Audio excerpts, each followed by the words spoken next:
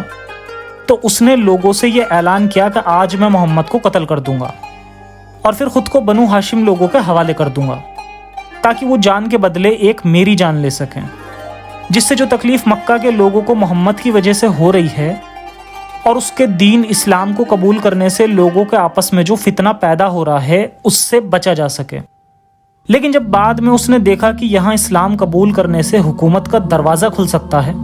تو وہ پلٹ گیا اور آگے اس کا ریوارڈ بھی اسے ملا۔ خیر، یہی سب وجہ تھی کہ لوگ محمد کو نقصان پہنچانے سے بچتے تھے، کیونکہ محمد کا تعلق بنو ہاشم سے تھا اور بنو ہاشم کے اس وقت کے سب سے بڑے بزرگ خود محمد کے چچا ابو طالب ہی تھے۔ شروعات میں تو ابو طالب نے بھی محمد کو ان سب حرکتوں سے روکا، مگر محمد نے کبھی بھی اپنی ضد کو نہیں چھوڑا، جس کے بعد ابو طالب نے محمد کو روکنا ہی بند کر دیا تھا۔ بلکہ الٹا ابو طالب کو محمد کی اتنی چنتا ہوتی تھی کہ وہ اپنی پوری کوشش کر کے محمد کی حفاظت کرتا تھا اور بنو ہاشم والوں سے بھی بار بار محمد کی رکھوالی کرنے کو کہتا تھا۔ اسی وجہ سے لوگوں نے محمد کو کچھ نہیں کہا اور مکہ والوں نے اپنے ہی قبیلوں کے لوگوں اور غلاموں کو سزا دی جنہوں نے اپنا مذہب تبدیل کر دیا تھا۔ خیر، کچھ لوگوں نے اسلام قبول کر لیا تھا اور جس میں کچھ لوگ ایسے بھی موجود تھے جن کا رتبہ ان کے قبیلوں میں یا پھر مکہ شہر میں کافی اونچا تھا، جیسے عمر، حمزہ اور عثمان وغیرہ۔ ان لوگوں نے تقریباً اسی وقت یعنی ہجرت حبشہ کے وقت ہی اسلام کو قبول کیا تھا، اور ان لوگوں کے اسلام قبول کرنے کی کیا وجہ تھی اس پر بھی خود اسلامک اسکرپچرز میں الگ الگ تھیوریز موجود ہیں، جسے ہم آگے آنے والے ایپیسوڈز میں جانیں گے۔ فی الحال دیکھتے ہیں کچھ لوگوں کے اسلام قبول کرنے اور جس سے ان پر مصیبتیں پہنچنے کے بعد کس طرح انہوں نے حبشہ کی ہجرت کی۔ جن لوگوں کو اسلام قبول کرنے کے بعد سزا دی گئی تھی ان سے محمد نے کہا کہ اگر تمہیں تکلیف ہوتی ہے تو تم لوگ یہ ملک چھوڑ کر چلے جاؤ۔ لوگوں نے کہا پھر ہم کہاں جائیں؟ اس پر محمد نے کہا کہ تم حبشہ کی اور چلے جاؤ۔ اسی طرح تبری میں آتا ہے کہ محمد نے انہیں حبشہ کی اور جانے کا حکم دیا اور کہا کہ ایسے وقت میں تمہارے لیے بہتر ہوگا کہ تم وہاں چلے جاؤ، کیونکہ وہاں کا راجہ کسی کو اس کے مذہب کی بنیاد پر پریشان نہیں کرتا۔ اسی لیے مسلمانوں میں سے چند لوگ حبشہ کی اور چلے گئے اور اس طرح اسلام کی پہلی ہجرت ہوئی۔ پہلی ہجرت میں مسلم مہاجرین جنہوں نے خفیہ طور پر ہجرت کی تھی ان کی تعداد 11 مرد اور 4 عورتیں تھیں۔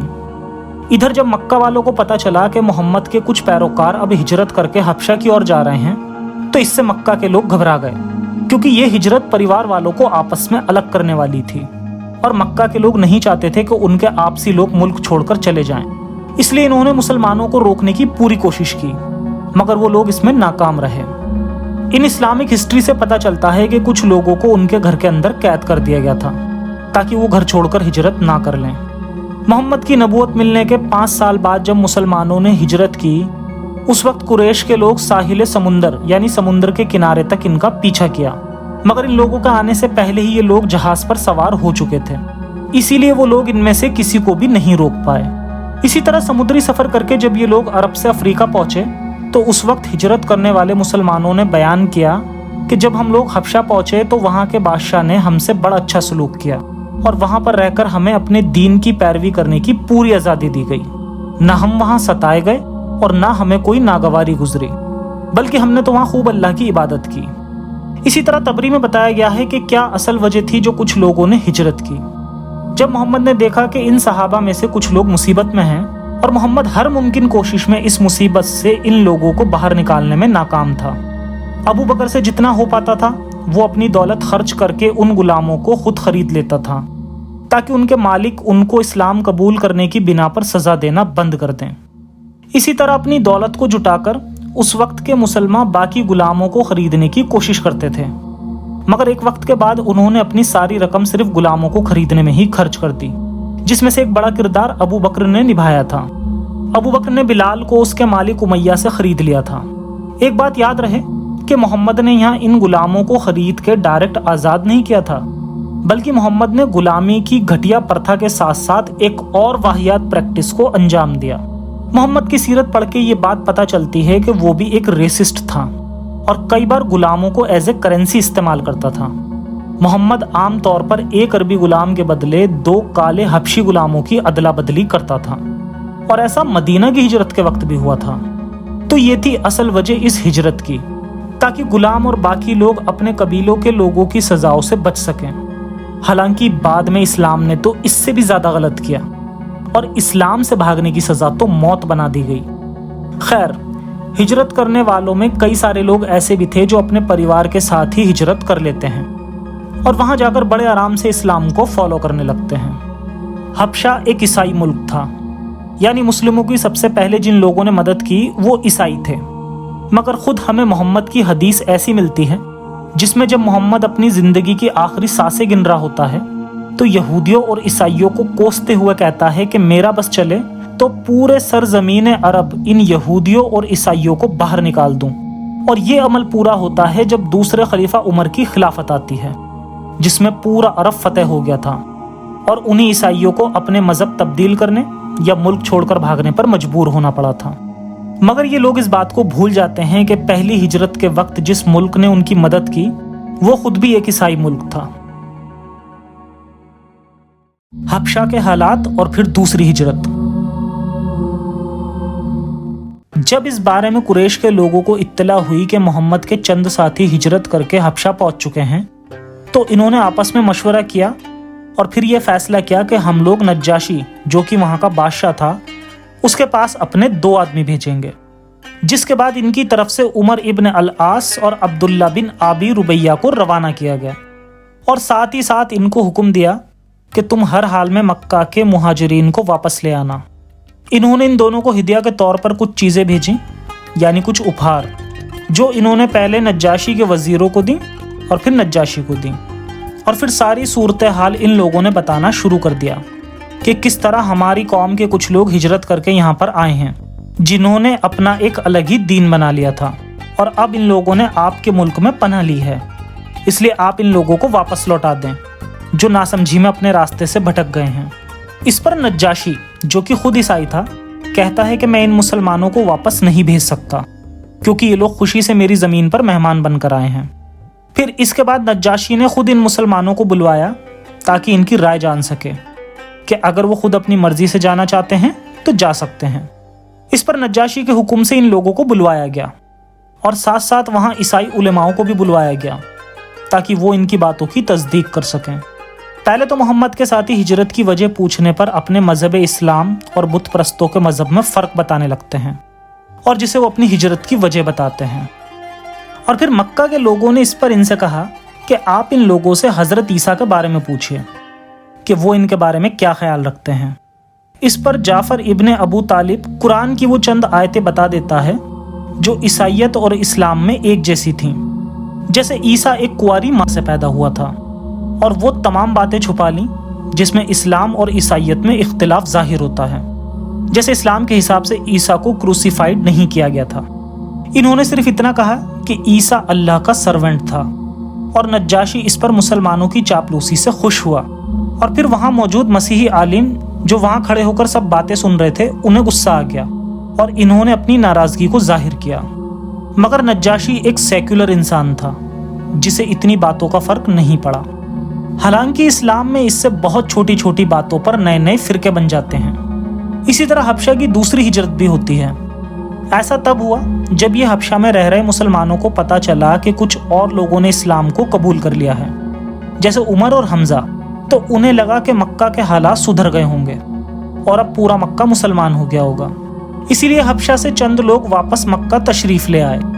مگر یہاں کے حالات میں زیادہ فرق نہیں آیا تھا، اس لیے محمد نے انہیں واپس حبشہ جانے کا حکم دیا، اور اس بار ایک بڑی تعداد ہجرت کر لیتی ہے جس میں 83 مرد اور 18 عورتیں شامل تھیں۔ کچھ اسلامک اسکالرز نے یہ بھی لکھا کہ وہ راجہ نجاشی اسلام سے بہت امپریس ہو گیا تھا اور اس نے خدا کے سچے کلام کو سن کر اسلام قبول کر لیا تھا، لیکن یہ بھی جھوٹ ہے، بلکہ جب محمد نے اس نجاشی راجہ کے مرنے کے بعد اس کے نام کی نماز مدینہ میں پڑھنے کے لیے کہا تو محمد کے ساتھیوں نے ایسی بات کہی جس سے یہ تو پتہ چلتا ہی ہے کہ وہ عیسائی ہی مرا تھا، بلکہ ان کے ریسسٹ ہونے کا بھی ایک اور ثبوت ملتا ہے۔ انہوں نے کہا، ہم ایسے شخص کے لیے نماز کیوں پڑھیں جو حبشی تھا، یعنی کالا تھا اور مسلمان بھی نہیں تھا؟ تو اس پر محمد نے ان سے ایسا کچھ نہیں کہا کہ کالا یا گورا ہونے سے کوئی فرق نہیں پڑتا، کیونکہ محمد تو خود ریسسٹ تھا